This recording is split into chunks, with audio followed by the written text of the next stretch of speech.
Aujourd'hui, je voulais te parler de deux points pour moi qui me semblent essentiels dans l'organisation de ton entreprise. Finalement, je sors d'un échange avec un chef d'entreprise que j'accompagne. On a passé quelques minutes à discuter de différents problèmes et finalement, en résumé, moi je le résume en 2 points. 2 points sur lesquels tu dois mettre ton focus, c'est-à-dire les entrées et les sorties. Le reste, pour moi, c'est du réglage. C'est vraiment lorsque tu veux affiner, optimiser un maximum. Voilà, je suis Nathalie Noskivé, consultante DRH et coach en neurosciences. J'accompagne les chefs d'entreprise dans des projets de réorganisation. Et donc, j'interviens sur ces sujets vraiment sur mesure, en fait, pour améliorer les processus et en fait permettre de la fluidité. Donc ce que je te disais, les 2 points, moi quand j'interviens en fait, ce que je fais lorsque j'arrive dans une entreprise, que je fais un diagnostic, les premières choses que je regarde et sur lesquelles d'ailleurs on m'attend, c'est les entrées. Alors les entrées, voilà, tu as peut-être l'habitude de parler de flux, hein, des flux de produits, des flux de matières, des flux logistiques, des flux financiers, et là moi je parle aussi des flux du personnel, de ta masse salariale. Donc ce qu'on regarde en fait effectivement par rapport à la masse salariale, ça peut être tous les coûts, que ce soit du recrutement, hein, je vais axer cette vidéo sur 2 points, hein, les recrutements et les séparations. Et effectivement, quand tu fais une sorte de balance, on appelle ça un tableau de bord, hein, dans notre jargon, on met une balance entre tes entrées et tes sorties. Tu vas vraiment finalement regarder de plus près, vraiment presque chirurgicalement, revoir tous tes contrats commerciaux, ton sourcing, hein, c'est-à-dire toutes les entreprises qui peuvent t'apporter, qui ont une valeur ajoutée par rapport au profil que tu recherches, hein, par rapport à tes besoins. C'est de travailler sur tes fiches de poste, sur tes profils, c'est de travailler aussi sur tes postes déjà qui sont implantés dans ton entreprise et de voir comment tu peux répartir différemment les tâches, travailler avec les salariés, avec tes managers évidemment, avec tes chefs d'équipe. Et ça peut permettre aussi des beaux développements en termes de motivation, d'engagement. Et donc c'est vrai que quelquefois ça fait peur parce que c'est comme un jeu de dominos. Mais il y a plusieurs étapes, hein. Je t'expliquerai à la fin de la vidéo comment je travaille, mais il y a plusieurs étapes. Mais la première étape, c'est de regarder un petit peu ces flux, comment ça se passe, pour aller chercher finalement des actions très rapides, hein, qui peuvent être rapides, qui ne te coûtent pas très cher et qui vont te mener à des résultats très très vite. Ce qui veut dire que du coup ton focus va être sur ces actions et ton personnel, tes représentants syndicaux, ta banque, parce que voilà, comptablement ça va se voir assez facilement, assez rapidement, et donc tout le monde va regarder un petit peu comment tu as réussi à mieux gérer, en fait, à mieux t'organiser. Et donc le recrutement est quelque chose de super important, tu le sais, échouer dans un recrutement ça coûte très très cher, ça coûte très très cher sur le process de recrutement, mais ça coûte très très cher en termes d'énergie, en termes d'image, ça démotive aussi tes équipes, ça peut permettre à certains de faire des heures sup, ça décale des projets, enfin rater un recrutement est quand même quelque chose sur lequel on ne communique pas beaucoup, mais qui finalement, tu l'as vécu, peut coûter très très cher, peut aussi t'amener à baisser les bras ou pire, recruter ce que tu as, comme certains de mes clients me disent, j'ai pris ce qu'on m'a présenté et ça c'est terrible. C'est terrible pour toi, c'est terrible pour ton équipe et c'est surtout aussi terrible pour le salarié parce qu'à un moment ou un autre, il va se retrouver en insuffisance professionnelle et soit tu vas le garder, soit tu vas te retrouver dans un licenciement pour insuffisance professionnelle et c'est des licenciements qui sont très touchy, qui sont, pour parler familièrement, assez casse-gueule devant le Conseil des prud'hommes. Tu pourras voir une vidéo sur ce sujet si tu le souhaites sur cette chaîne. Donc pour moi c'est vraiment très important de regarder et de mettre un focus sur comment tu gères en fait ton entrée, ton flux d'entrée. Et ça je parle de recrutement, que ce soit en CDI, CDD, contrat d'apprentissage, intérim, ou même freelance, hein, prestataire extérieur.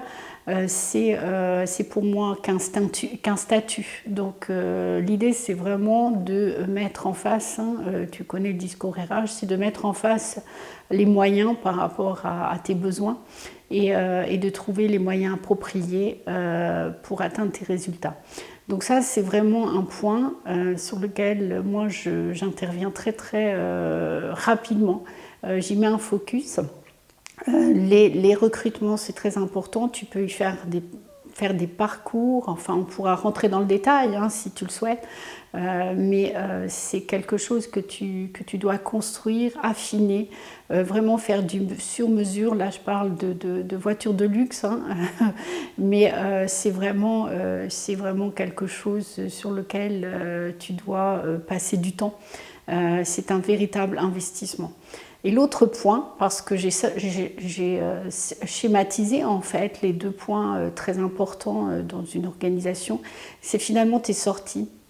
Donc on va tout de suite penser à ceux qui vont prendre leur retraite, mais finalement en termes de savoir-faire aussi, mais ceux qui te quittent, qui démissionnent, ceux que tu n'as pas réussi à garder, à fidéliser, et qui veulent aller au Brésil ou je ne sais quoi, qui ont d'autres projets et que tu n'as pas su motiver, garder, engager dans ton entreprise et qui préfèrent aller ailleurs. On pense très souvent ceux qu'on souhaiterait voir partir, qu'on a même envie de se débarrasser, faut le dire, parce qu'ils viennent et on ne sait pas pourquoi, juste parce qu'il fait chaud, pour parler familièrement, mais qui t'apportent rien, bien au contraire t'énervent beaucoup. Désorganisent les équipes, excitent nerveusement les collaborateurs, peuvent même être une source de démotivation. Donc ces licenciements sont aussi très difficiles à mener, dans le sens où légalement, finalement, tous les mots que je suis en train d'utiliser finalement ne sont pas acceptables au niveau du Conseil des prud'hommes et au niveau de la jurisprudence. C'est à nous de les traduire en fait pour te permettre en fait de mieux gérer ce flux, d'avoir une fluidité dans ce flux. C'est aussi l'intérêt du salarié, même s'il met un certain temps à le comprendre. C'est aussi dans son intérêt de trouver un poste, une activité, une équipe qui lui convient mieux. Donc ça, c'est tout un travail aussi à élaborer, à réfléchir. Ça ne se conduit pas en un mois. Donc j'en arrive en fait à ce que je voulais te dire. Comment je travaille, c'est vraiment un accompagnement au cordeau, au fur et à mesure des événements, au fur et à mesure ça peut être au jour le jour ou au fur et à mesure des événements. Surtout, tu l'entends, on est dans l'humain, ce sont des décisions qui ne sont pas toujours faciles à prendre. Alors même un recrutement, quand il faut doubler le salaire de celui qui part, c'est pas facile pour toi de l'accepter. Donc tu t'attends à un retour sur investissement beaucoup plus important. Mais tu ne sais pas forcément, puisque tu vas vers l'inconnu, tu ne sais pas forcément ce qu'il va t'apporter. Donc il faut aussi gérer ça pendant la période d'essai. On sait très bien que c'est trop court et que souvent quand on a recruté aussi, et je ne veux pas faire non plus des lois, mais on a aussi de nombreuses déceptions parce qu'une fois que la période d'essai, que la motivation, tout ça, cette période a bien été sécurisée, on sent tout de suite une baisse d'activité, de motivation dans les postes. Donc ça, c'est tout un travail. Après, c'est ce que je te disais, c'est tous les rouages que tu peux améliorer, toute la mécanique en fait que tu peux améliorer au fur et à mesure du temps.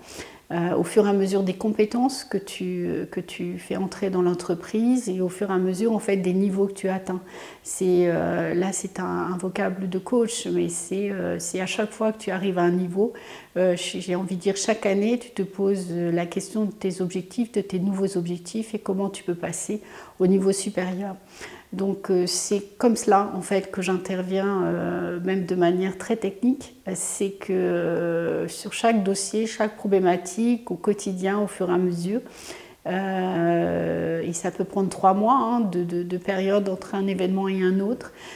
C'est comment en fait tu accompagnes tous ces projets, que ce soit individuel ou collectif, et que pour te permettre en fait d'avoir la bonne mécanique, la bonne organisation, et que tu aies le moins de problèmes possible. J'ose l'affirmer dans cette vidéo. Donc si cela t'intéresse, si finalement ce type d'accompagnement dans le temps finalement et très orienté résultat t'intéresse, n'hésite pas à me contacter. Voilà,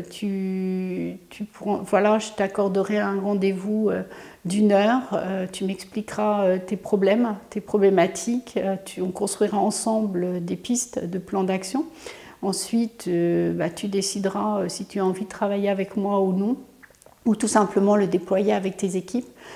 Sache que j'ai au quotidien quelques clients, donc de toute façon, ce sera sous réserve de ma disponibilité. Voilà, n'hésite pas, j'ai envie de dire, c'est le premier qui appelle, qui est le premier servi. Voilà, je te souhaite bon courage.